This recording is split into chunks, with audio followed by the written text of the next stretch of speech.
I have lived with a complicated truth my entire life. I love my sister Grace, but there are moments when I absolutely hate what her severe autism has done to our family. For 30 years, I have watched my parents sacrifice everything, including my own childhood. I have spent nights crying in frustration, mornings waking up to screams, and holidays ruined by meltdowns. Yesterday, after another family gathering ended in chaos, I finally snapped and said things I cannot take back. Before I share my story, where are you watching from? Hit like and subscribe if you have ever felt guilty about resenting someone you know you should love unconditionally. Sometimes family is not what we expected. My earliest memories are filled with undivided attention from my parents, Jessica and David. For 5 blissful years, I was their only child, the center of their universe. Mom would read me bedtime stories every night, and Dad would take me fishing on weekends. We had family movie nights, beach vacations, and holiday celebrations that went exactly as planned. Life was predictable, stable, and filled with laughter. When my parents announced they were having another baby, I was ecstatic. I dreamed about teaching my little sister how to ride a bike, build sandcastles, and all the things an older brother should do. I helped Dad paint the nursery a soft yellow, and picked out a stuffed elephant that would become her first toy. When Grace was born, she looked perfect with her tiny fingers and bright blue eyes. For the first year and a half, everything seemed normal. She smiled, babbled, and reached for toys just like any baby would. Then things began to change. While other toddlers her age were stringing together simple sentences, Grace remained silent. She stopped making eye contact and began rocking back and forth for hours. She developed an obsession with lining up her toys in perfect rows and would scream uncontrollably if anyone disrupted her arrangements. My parents noticed these signs but tried to convince themselves it was just a phase. The diagnosis process was brutal. We visited 5 different doctors over 8 months. Each appointment brought new tests, questionnaires, and observations. I remember sitting in cold waiting rooms watching my mother clutch her purse with white knuckles as we waited for results. The final diagnosis came when Grace was nearly 3 severe autism, with significant cognitive impairment, sensory processing disorder, and minimal verbal capabilities. My parents were devastated but immediately switched to warrior mode. They researched every treatment, therapy, and educational approach available. Our house transformed into a therapy center with specialized equipment, picture cards on every surface, and a rotation of speech therapists, occupational therapists, and behavioral specialists coming through our door daily. The financial strain was immediate and crushing. Insurance covered only a fraction of what Grace needed. My parents depleted their savings within a year. Dad took on extra shifts at the hospital where he worked as a nurse, often coming home with dark circles under his eyes only to jump straight into Grace's therapy routines. Mom quit her job as an elementary school teacher to become Grace's full-time caregiver and advocate. The changes in our family life were swift and dramatic. My 8th birthday party was the first casualty. Grace had a complete meltdown when my friends arrived, overwhelmed by the noise and unfamiliar faces. She broke my birthday cake, throwing it against the wall while screaming at a pitch that made everyone cover their ears. My friends left early, and I spent the afternoon helping clean frosting off the wallpaper while my mother rocked Grace for hours. Vacations became a thing of the past. Parent-teacher conferences were attended by exhausted relatives, while my parents dealt with Grace's latest crisis. My bedroom was converted into a sensory room for Grace when her therapist suggested it would help with her development. I was relocated to the unfinished basement, where I could hear the constant thudding of Grace pacing above me all night. I remember the first time I felt pure resentment toward my sister. I was 9, and Dad had promised to come to my soccer championship. He had missed most of my games that season, but swore he would make it to this one. 10 minutes before the final whistle with the score tied, and me looking hopefully toward the parent section every chance I got, he was still absent. We won the game, and I received the MVP medal with no one there to see it. When I got home, I found out Grace had flushed her communication device down the toilet, flooding the bathroom and requiring emergency plumbing repairs. That night, I cried silently in my basement bedroom and felt a new emotion take hold, a burning hatred that made me immediately sick with guilt. How could I hate my sister for something she could not control? What kind of person was I becoming? As our neighbors and extended family gradually stopped visiting, our home became increasingly isolated. The world outside continued turning while ours revolved entirely around Grace's needs, schedules, and limitations.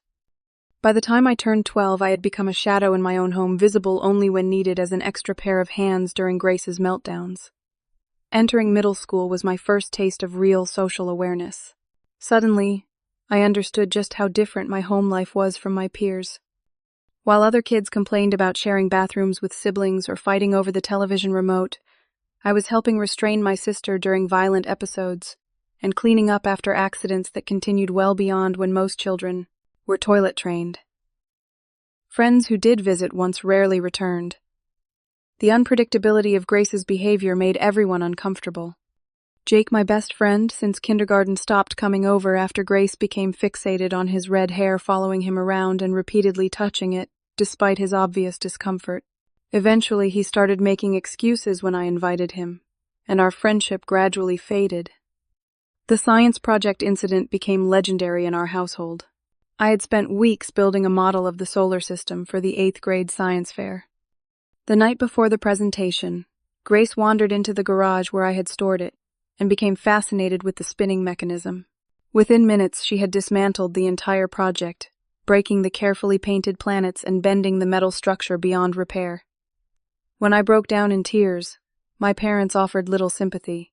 "She does not understand what she did," Mom explained, while Dad helped me cobble together a last-minute replacement that earned me a C-. The message was clear: Grace's limitations trumped my disappointments every time. School became another battlefield. Word spread about my weird sister, and bullies found fresh ammunition. Retard's brother became my unofficial nickname among a certain crowd. I got into 3 fights defending Grace's honor, ironically earning suspensions that my parents had no emotional bandwidth to address properly. My middle school graduation ceremony should have been a proud moment, but instead it became another Grace story. Halfway through the principal's speech, she began screaming, overwhelmed by the auditorium lights and crowd. My parents had to drag her out while she fought against them, knocking over chairs and causing a scene that had everyone staring. I walked across the stage to receive my diploma to the sound of whispers and giggles from the audience. Dating in high school proved nearly impossible. Marissa, my first girlfriend, tried to be understanding. She came over for dinner, smiled politely through Grace's repetitive questions, and held my hand under the table when Grace threw her food across the room. But after witnessing a full meltdown where Grace bit herself until she bled, Marissa broke up with me via text the next day. "I really like you," she wrote, "but I cannot handle your family situation." College dreams were the next sacrifice on the altar of Grace's needs. The money my grandparents had set aside for my education was redirected toward an expensive specialized therapy program that promised breakthroughs in Grace's development. Instead of attending the state university where I had been accepted with a partial scholarship, I enrolled in the local community college and continued living at home to help with Grace's care. "Grace would give anything to have your opportunities" became my mother's reflexive response whenever I expressed frustration about my circumscribed life. "She is trapped in a mind and body that will not cooperate with her. Your challenges are nothing compared to hers." The comparison made logical sense but did nothing to soothe my growing resentment. Family therapy sessions, which were supposed to help us all cope, invariably centered around Grace's needs. The therapist would ask me about my feelings, but the conversation always circled back to how I could better support my sister or understand her perspective. My pain was secondary, an inconvenient distraction from the real crisis at hand. I watched other families with envy bordering on obsession. I would stare at fathers playing catch with their sons in the park, mothers attending their daughters' dance recitals, siblings arguing over normal things like borrowing clothes or hogging the bathroom. Their problems seemed so trivial, so luxurious compared to the daily battle zone of our home. By my senior year of high school, depression had become my constant companion. I stopped inviting people over, stopped mentioning my sister, stopped expecting my parents to attend my events. I created a separate identity at school, the guy with decent grades and a dry sense of humor who never talked about his home life and never hosted parties. Dad became increasingly distant, working double shifts and volunteering for every overtime opportunity. When home, he retreated to his workshop in the garage, emerging only for meals and Grace's most severe episodes. Mom, meanwhile, had developed a laser focus on Grace's care that left little room for anything or anyone else. Her identity had merged completely with her role as Grace's advocate and protector. Amanda entered my life during my second year of community college. She was different from Marissa, more patient and insightful. She studied psychology and approached Grace with genuine curiosity rather than fear. For a while, I believed she might be the one person who could truly understand. We dated for 14 months, the longest relationship I had managed. But even Amanda had limits. After Grace ruined her birthday dinner by throwing a glass of water in her face for speaking too loudly, Amanda gently suggested we spend more time at her apartment, and less at my house. Gradually, she too began to drift away, unable to fully commit to the chaos that accompanied my family life. At 23, I was still living at home, working a job I hated at an insurance company, while taking night classes toward a business degree. The trajectory of my life felt entirely determined by factors beyond my control. A passenger in my own story. While friends from high school were graduating from universities, traveling abroad, or starting exciting careers, I was helping my aging parents manage an increasingly strong and sometimes violent adult daughter with the mind of a child. Then Sarah entered my life like a revelation. As a special education teacher, she understood the complexities of autism in ways no one else I had dated could comprehend. We met at a community workshop about supporting adults with disabilities where she was a presenter and I was attending with my parents. She noticed me asking questions and approached me afterward. "You speak like someone who really understands the daily reality," she said, handing me her card. Not just the textbook version. Her smile contained no pity, just recognition. Dating Sarah felt like finally being seen. She did not need extensive explanations about why last-minute cancellations sometimes happened, or why I carried a special backpack filled with Grace's comfort items everywhere we went. She asked thoughtful questions about Grace, and offered practical suggestions without overstepping. After 18 months together, I proposed.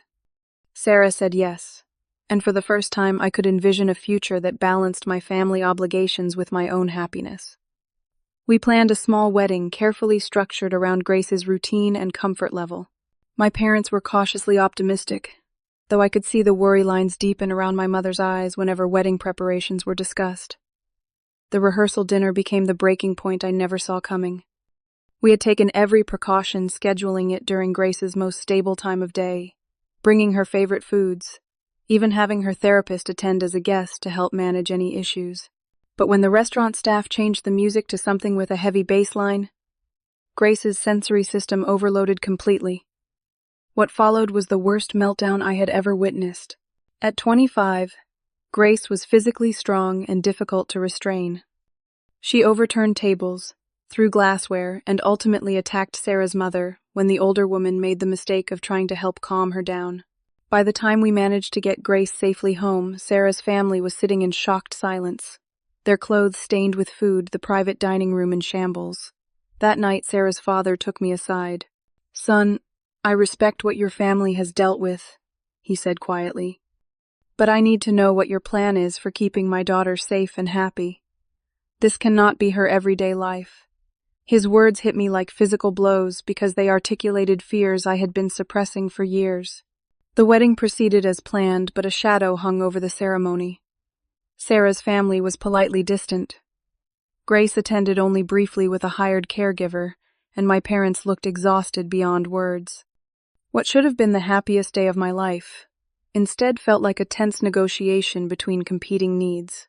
In the months that followed, I sank into a depression deeper than any I had experienced before.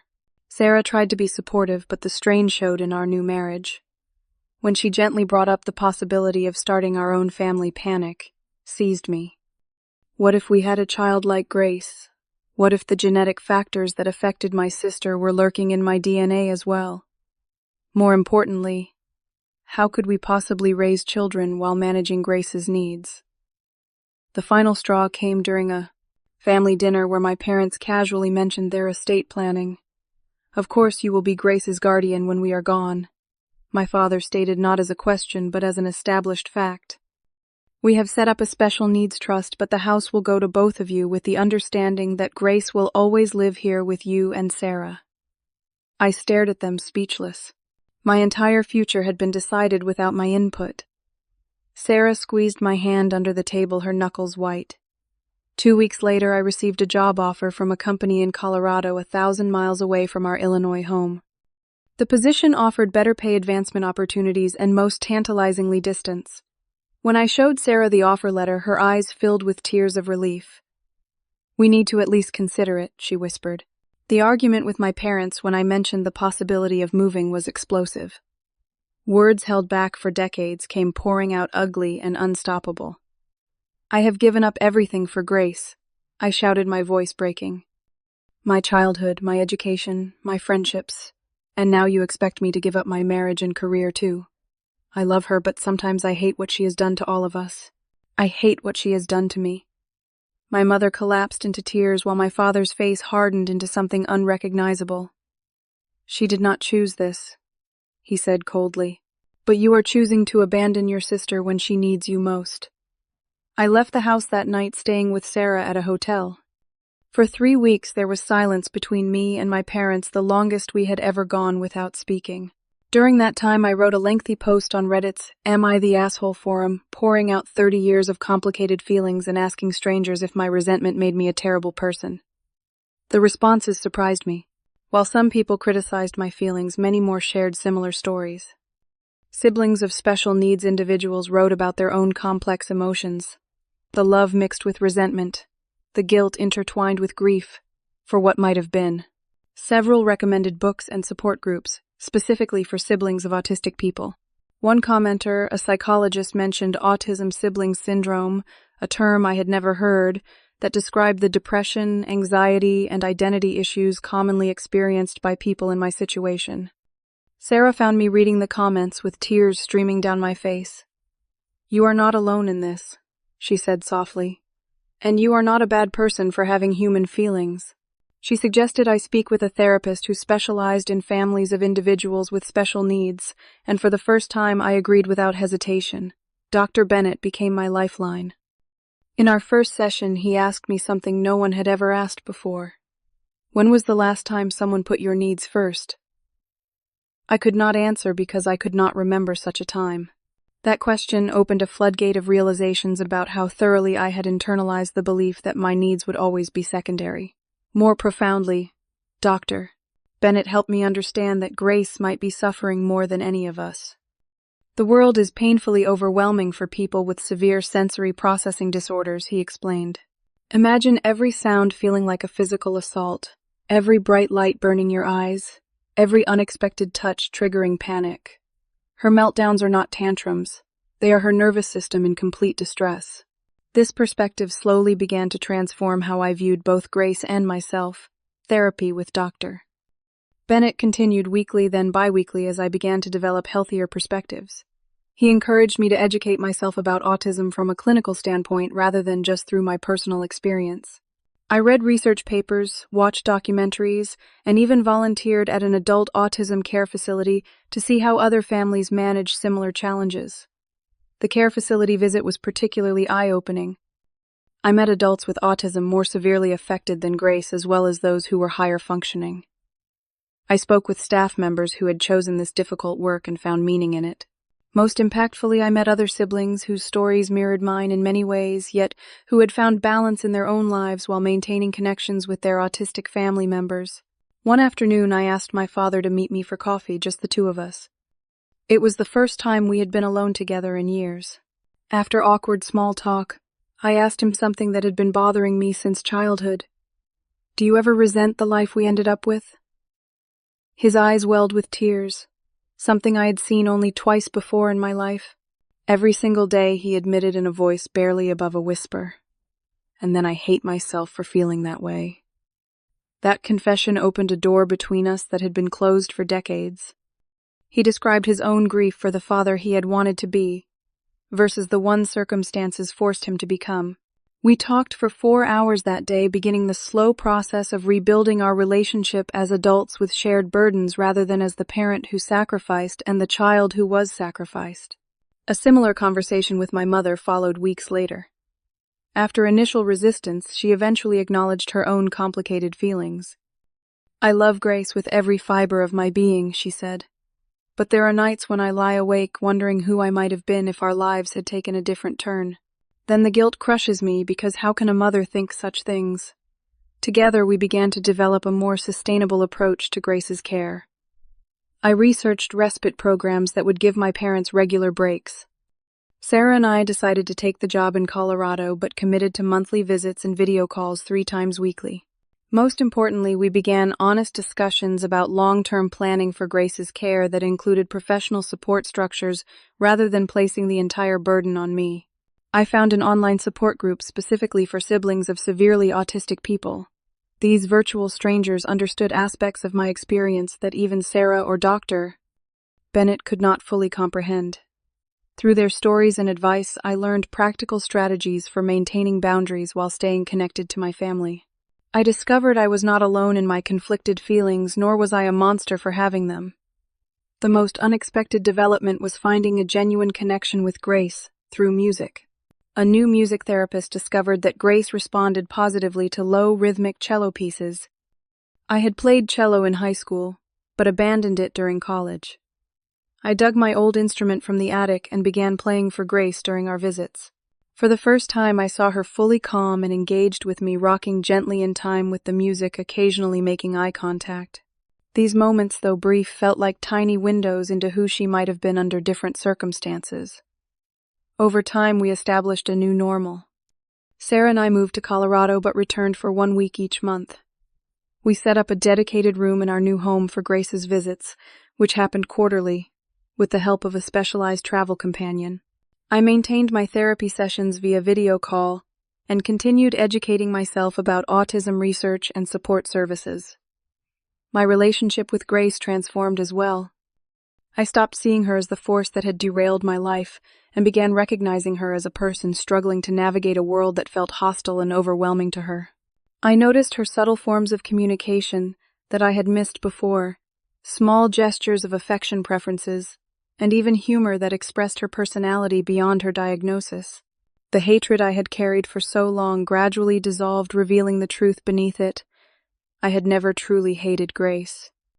I had hated the circumstances, the inequitable distribution of attention, the financial struggles, the social isolation, and most of all, the powerlessness I felt in the face of a condition none of us could control. Grace was as much a victim of these circumstances as anyone else, perhaps more so. Sarah proved to be the partner I had always needed but never thought I deserved. She helped me establish healthy boundaries, while encouraging me to maintain meaningful family connections. She understood when visits with my family left me emotionally drained and created space for me to process those feelings without judgment. The guardianship question was resolved through careful planning with an attorney who specialized in special needs cases. We established a team approach that included me as a co-guardian with oversight responsibilities, but with professional care managers handling day-to-day support after my parents could no longer manage. The solution was neither perfect nor easy, but it was realistic and acknowledged everyone's needs, including mine. Looking back on my journey from resentment to acceptance, I realized that love comes in many forms, not all of them comfortable or Instagram-worthy. My love for Grace is complicated by shared history, unfulfilled expectations, and practical challenges, but it is no less real for being complex. I have learned that I can simultaneously acknowledge the genuine hardships her condition created in my life while still valuing her as my sister. I no longer believe that unconditional love means sacrificing your own well-being. True compassion requires enough self-care to prevent burnout. By tending to my own needs, I have become more present and effective in supporting both Grace and my parents. The oxygen mask principle applies here as it does on airplanes. Secure your own before helping others. Have you ever had to reconcile difficult feelings about someone you love? How did you find balance between meeting their needs and preserving your own mental health? Share your experiences in the comments below. If this story resonated with you, please like and subscribe to hear more authentic family stories. And remember, complex emotions do not make you a bad person. They make you human. Thank you for listening to my story. I hope it helps others feeling trapped between love and resentment. You know they are not alone on this journey.